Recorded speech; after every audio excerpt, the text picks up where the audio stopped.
Welcome to the video. I'm currently in San Miguel de Allende, Guanajuato, in my parents' home state. This is where they were born. So I have a lot of pride on being here right now. Alright, so the first topic that I want to talk about is the biggest financial traps for young guys. This is for guys that are usually like in their early 20s. This can also apply to girls. But my experience is through the masculine experience. I speak a lot of my personal experiences, so this will probably resonate with a lot more guys. But I think it will also apply to some girls.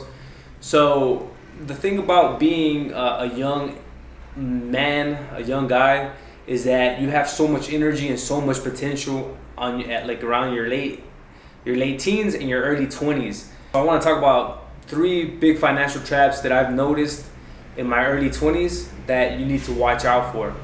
The first financial trap is a flashy car or a vehicle where you just want to stunt on people, you just want to flex.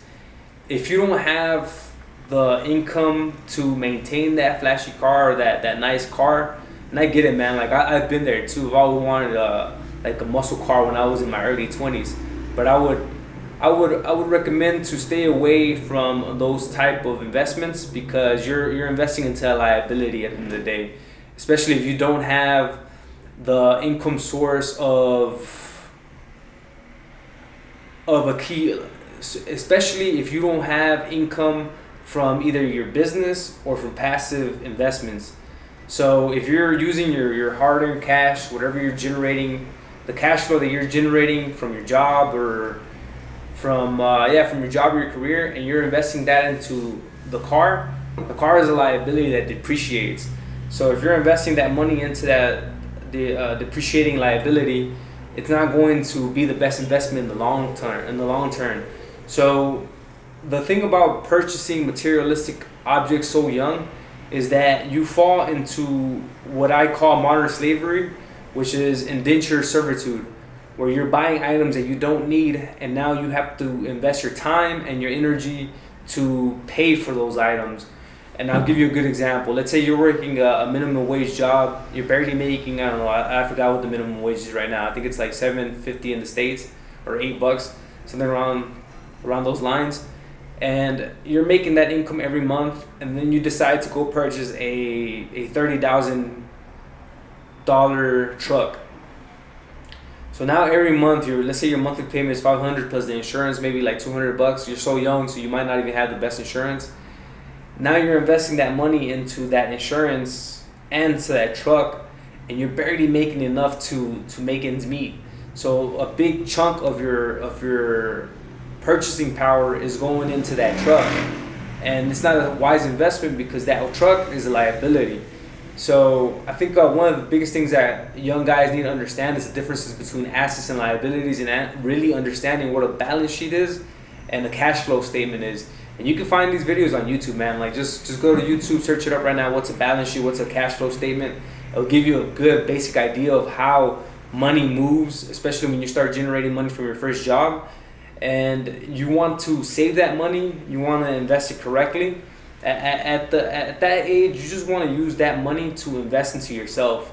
You want to invest as much as you can, either by getting more specialized education, or you're investing into the gym, you're investing into the food that you're eating, you're investing more into yourself at that young age, so in the future you have more potential with your career or whatever you're studying, whatever you want to dedicate yourself to.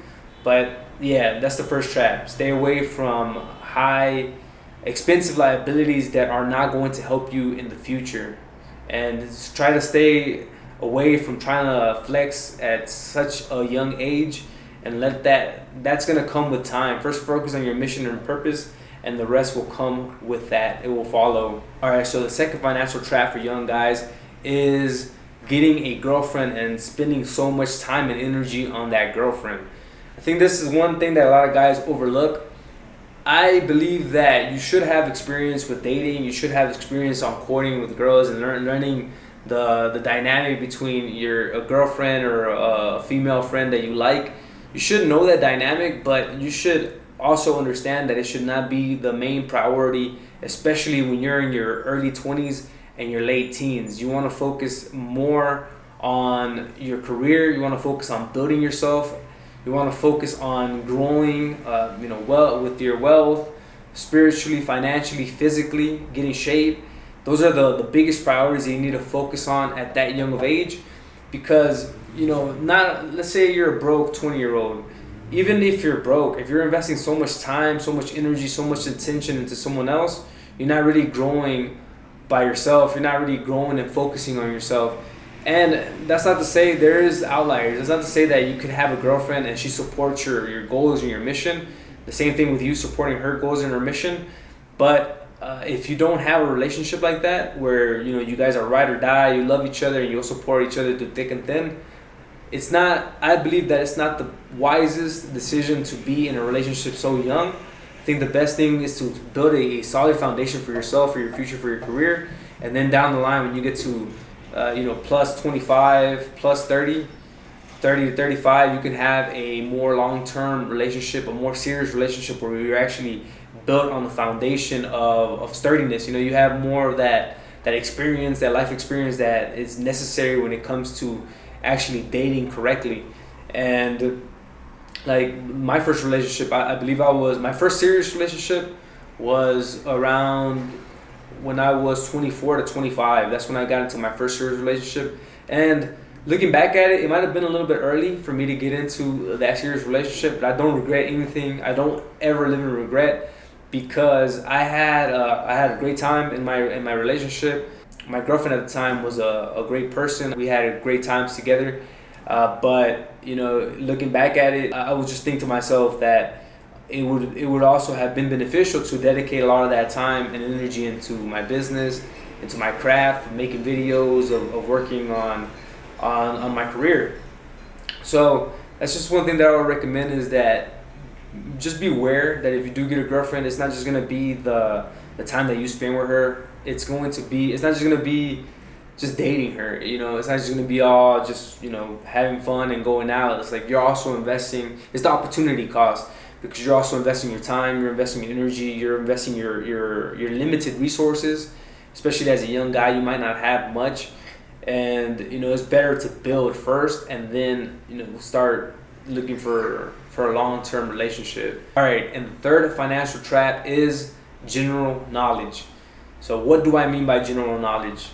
The way that you can think about knowledge is there's two types. There's specialized knowledge, and then there's general knowledge. General knowledge can be like how many swordfish live in the Pacific Ocean or something like that. Something general that it's information, it's knowledge, but it's just very general, vague knowledge that no one really, it doesn't serve any value really. It's good to know it if you're interested in those kind of things, and maybe if you have a business that's specializes in that field. But if you're not specialized in something like that, it's no point of learning that kind of information.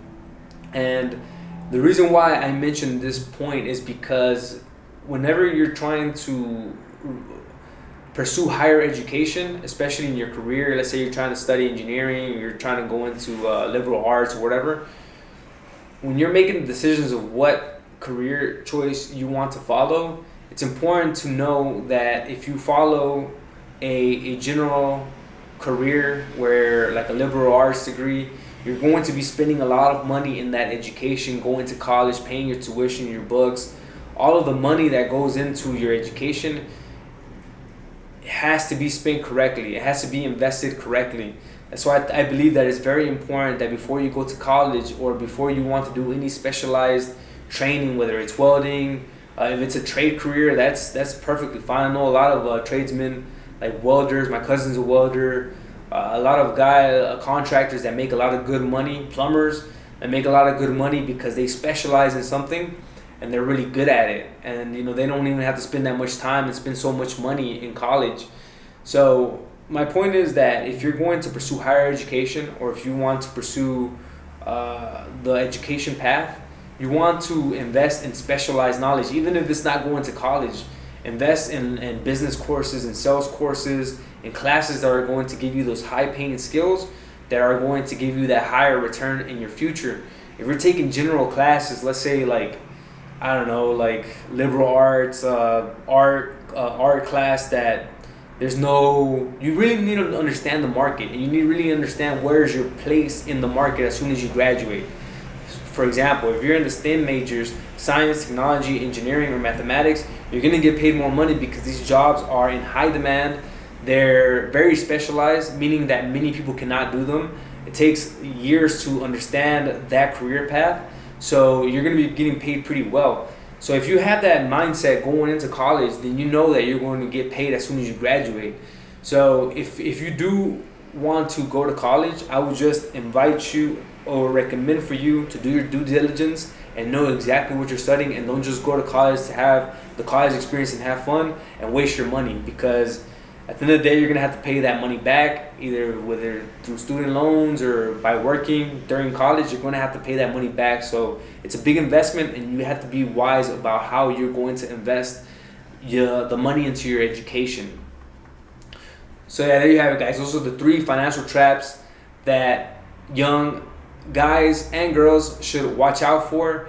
Let me know if you have run into any of these financial traps. Which one do you think is the most insidious? And also, if you have any other financial traps that we forgot to mention in this video, drop it down in the comments. I'm interested to see what you think. If you're new to my channel, make sure to hit that subscribe button. Also, follow me on Instagram at Jonathan S. Medina. I'll catch all of you in the next video.